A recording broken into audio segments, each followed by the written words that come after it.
ఓం శ్రీకృష్ణ పరబ్రహ్మణే నమః.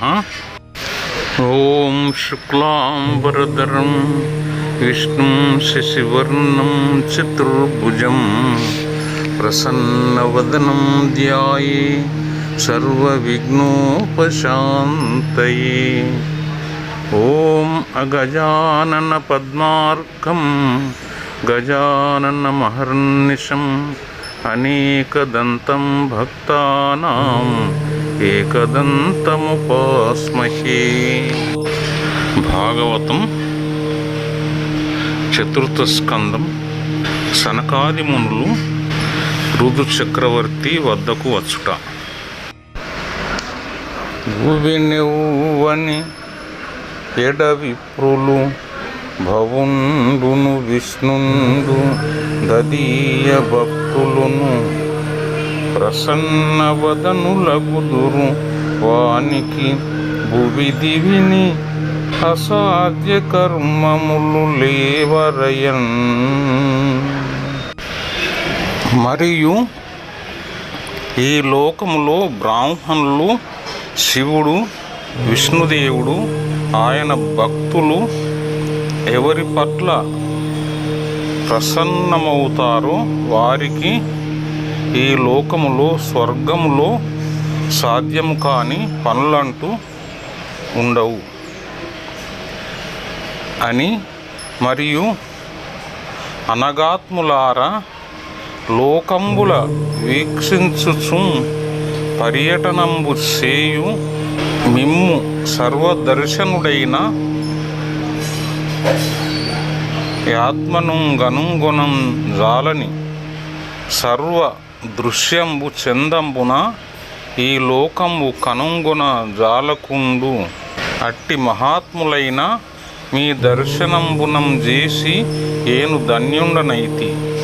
అదియునుగాక పుణ్యాత్ములారా ప్రపంచాన్ని దర్శిస్తూ తిరిగే మిమ్మల్ని లోకం చూడజాలదు.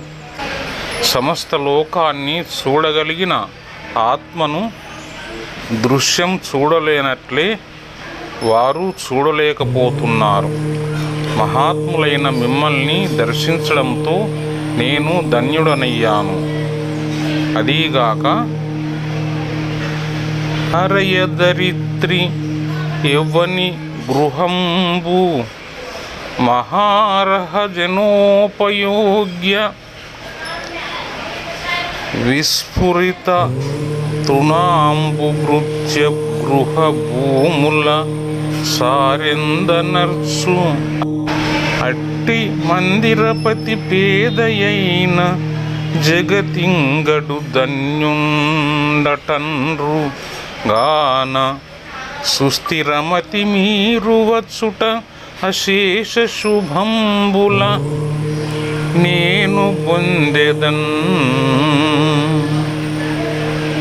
ఎవని ఇంటికి పూజనీయులు మహానుభావులు అయిన వ్యక్తులు వచ్చి ఆ ఇంటిలోని వారి సేవలను అంగీకరిస్తారో, ఆ ఇంటిలో యథేచ్ఛగా సంచరిస్తారో, అల్పమైన ఆహారాన్ని జలాన్ని స్వీకరిస్తారో, ఆ ఇంటి యజమాని పేదవాడైన లోకములో అతడే ధర్మాత్ముడు. మీ వంటి పెద్దల రాకచే నాకు విశేష శుభాలు లభిస్తాయి అన్నాడు పృథువు.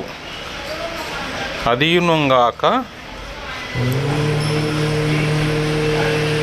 వరమతులార యవ్వని నివాసమున్ తీర్థ పదాంతరంగులై పరంగిన ఎట్టి భాగవత పాద జలంబులు సోకనేని తత్పురుషుండు భూరి సంపదలం బొంపిరిపోయిన నైన వాణి మందిరమురగ ప్రకీర్ణ జగతీజముంబోలు నటన్రు కోవిదుల్.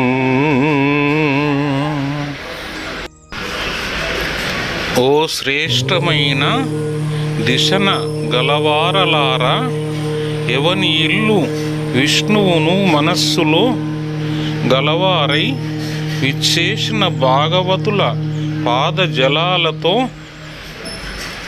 తడువదో ఆ యజమాని మహాధనవంతుడైనప్పటికీ అతని ఇల్లు పాములు చుట్టుకొన్న చెట్టును పోలి ఉంటుందని విజ్ఞులు చెబుతారు అని పలికి వెండియు ఇట్లనియే అని చెప్పి ఇంకా ఇలా అన్నాడు. పరమ పావనులార బాల్యంబునందుండి మానిత శ్రద్ధ సమన్వితులును గుణనిధుల్ ధైర్యయుక్తులు ముముక్షువులునై అధిక వ్రతంబులనాచరింతురట్టి పుణ్యులు భవదాగమనంబు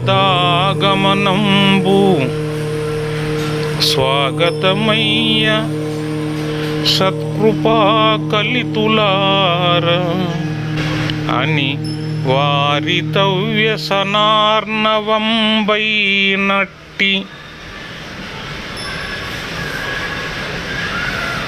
భూరి దుర్లంఘ్య సంసారమందు మతిహీన స్వకీయ కర్మలం చేసి ఎడరి మగ్నులమై ఇంద్రియార్థములనే తివిరి పురుషార్థములు గాంగం దెలియు మాకు కుశలమున్నదే లోకైక కుశలులారా.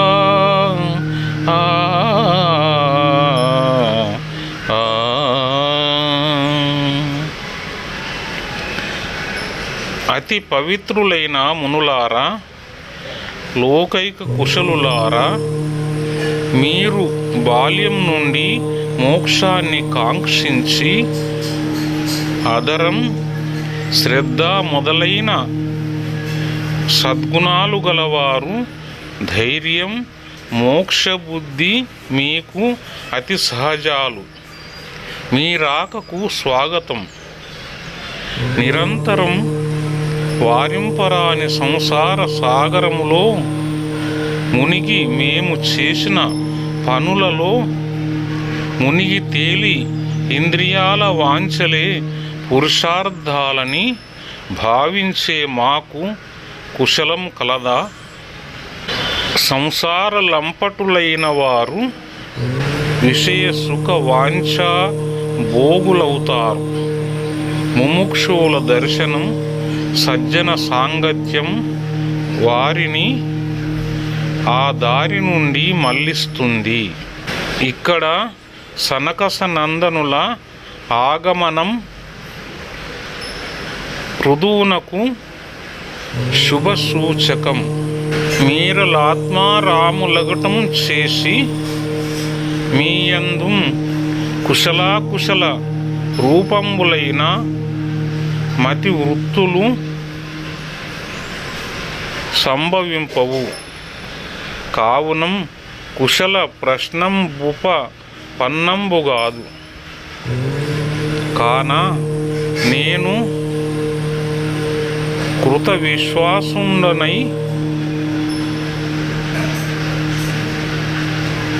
సంతప్తులైన వారలకు సుహృత్తులైన మిమ్ము నాకు నీ సంసారంబునందు నేమిట వేగంబ క్షేమంబు గలుగునని అడిగెదా. ఆత్మవంతులకు ఆత్మయు ఆత్మభావనుండు నైనా ఈశ్వరుండు భక్తానుగ్రహంబు కొరకు నీ లోకంబుల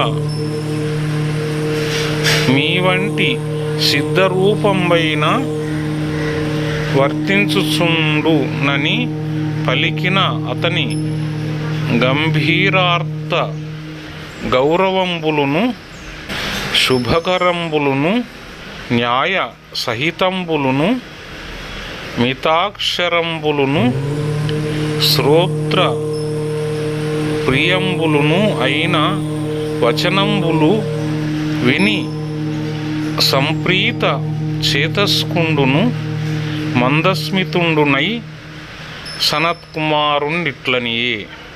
మీరు ఆత్మానందం పొందినవారు కాన మీ పట్ల యోగక్షేమాల ప్రశ్న ఉదయించదు.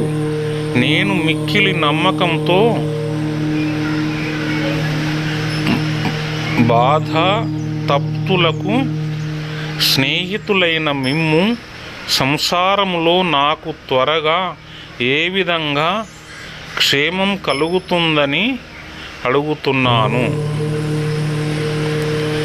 ఆత్మజ్ఞానము గల మీ వంటి వారు ఈ లోకములో తిరిగే భగవంతులుగా సిద్ధరూపములో ఉంటారు అన్నాడు పృథువు. అతని మాటలలోని అర్థ గౌరవం, క్షేమ ప్రసక్తి, ధర్మ సమ్మత మిత భాషణం, వినసొంపైన మాటలు విని ఆనందించిన హృదయంతో నవ్వు మోముతో సనత్కుమారుడిలా అన్నాడు. ధరణీశోత్తమ సర్వభూతహిత చేతస్కుండవై ధర్మ సుస్థిర భాగ్యోదయ శాలివై యసంగు మీచే సాధులోకోత్తరోత్తర సంప్రశ్నము సేయంగాంబడే మహాత్మా సాధు లోకైక సచ్చరితంబున్ తలపోయ నిట్టిద కదా చర్చింప లోకత్రయిన్. ఓ రాజశ్రేష్ఠ, సమస్త ప్రాణుల మంచి కోరే ధర్మబుద్ధి ఐశ్వర్యము గల నీ వంటి మంచివారి నుండి వెలువడే లోకోత్తర ప్రశ్నలు పరంపరగా వస్తున్నాయి. సచ్చరిత్రలనగా ఇట్టివే కదా. ధరణి సజ్జన సంగం బుదలంప ఉభయ సమ్మతం బగువారలు సలుపునట్టి సరస సంభాషణ ప్రశ్న సరణి నిఖిల జనములకు సుఖ కరమగు జనవరేణ్యా.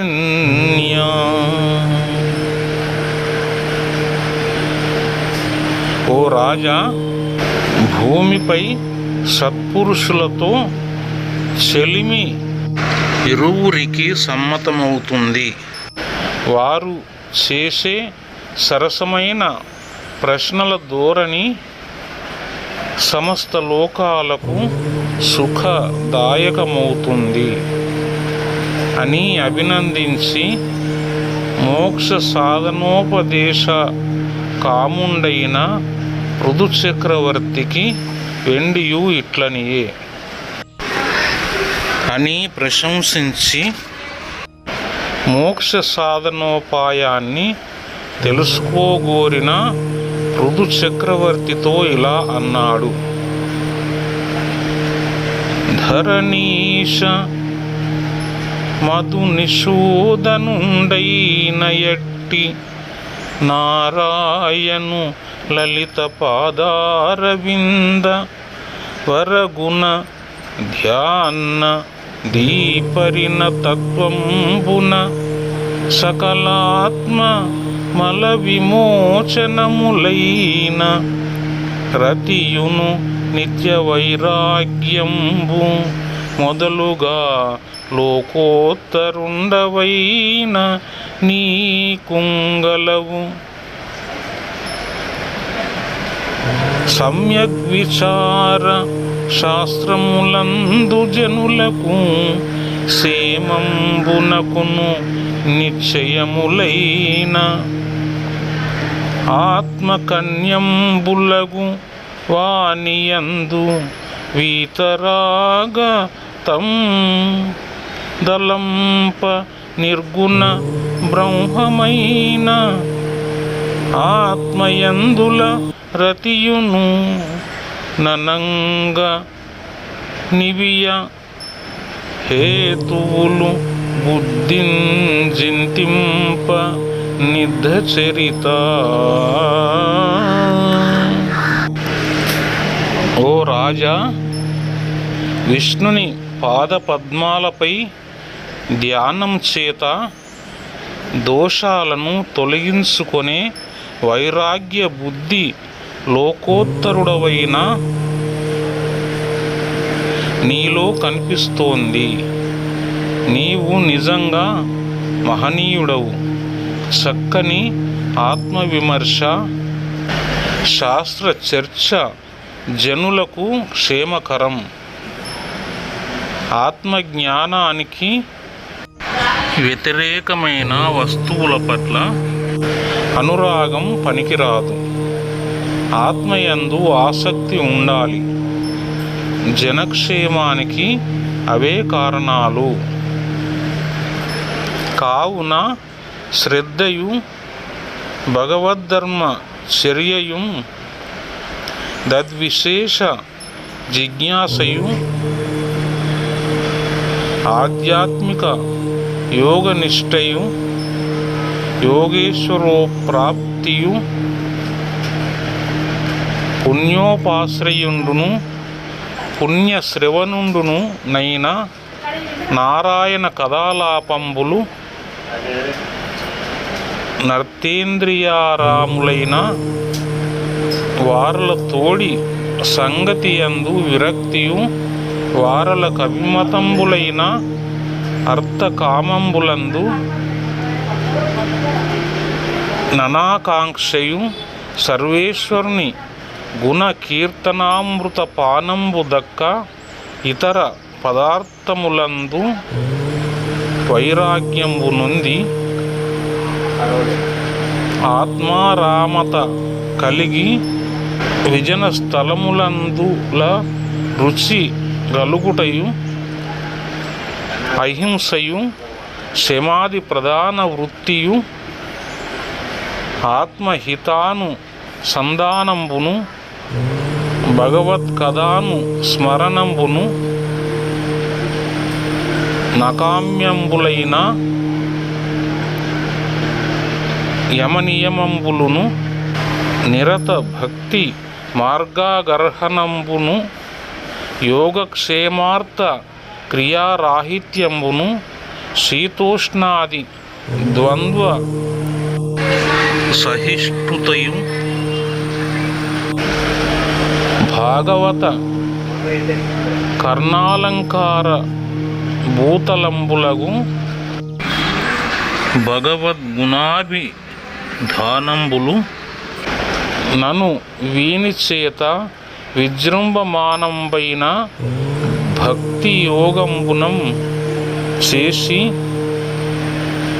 అనాత్మయందు నసంగంబును కార్యాకారణ రూపంబగు నిర్గుణ బ్రహ్మమునందు రతియును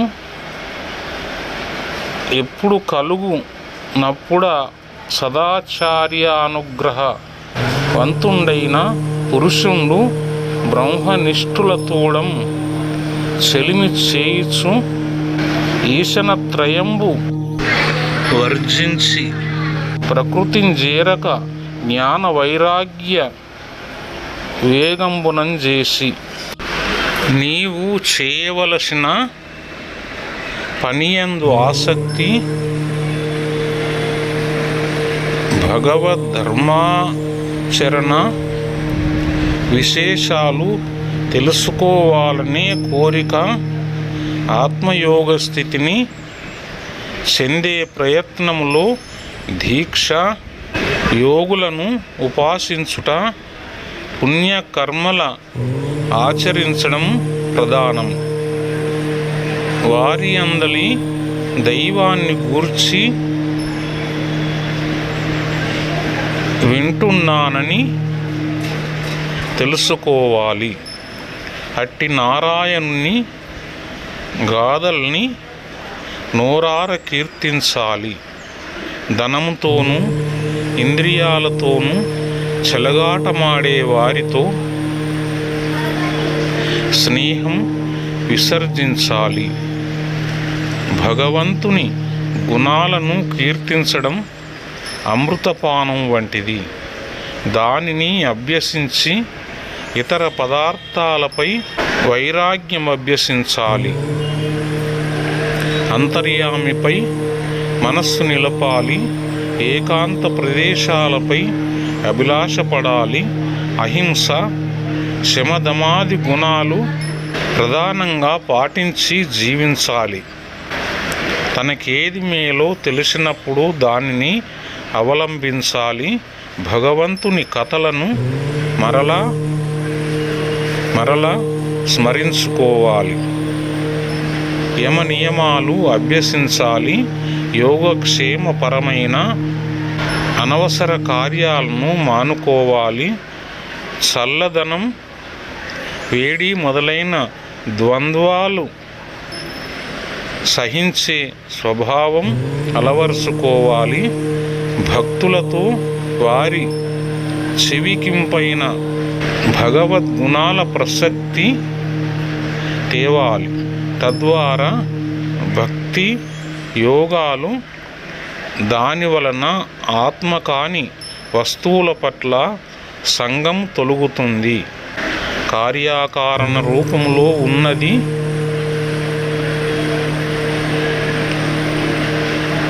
లభించి అనుగ్రహ ప్రసారం జరుగుతుంది. ఈశనత్రయం తొలగిపోతుంది. అప్పుడు సాధకుడు ప్రకృతిని చేరక తాను వేరుగా నిలుస్తాడు. అలాంటి అనుభవమే జ్ఞానం. జ్ఞానంతో వైరాగ్యం వేగమై సాధన పూర్తి కాగలదు. 1 ఈశనత్రయం, దారేశన, ధనేశన, పుత్రేశన, భార్య, ధనం, పుత్రులపై గల కోరిక ఈశనత్రయం. ఈశనత్రయం సరైన వ్యాకరణ సమ్మతమైన రూపం కానీ వ్యవహారంలో ఈశనత్రయం అనే రూఢికెక్కింది. యమం, నియమం, ఆసనం, ప్రాణాయామం, ప్రత్యాహారం, ధ్యానం, ధారణం, సమాధి, ఇవి అష్టాంగ యోగం. స్వస్తి.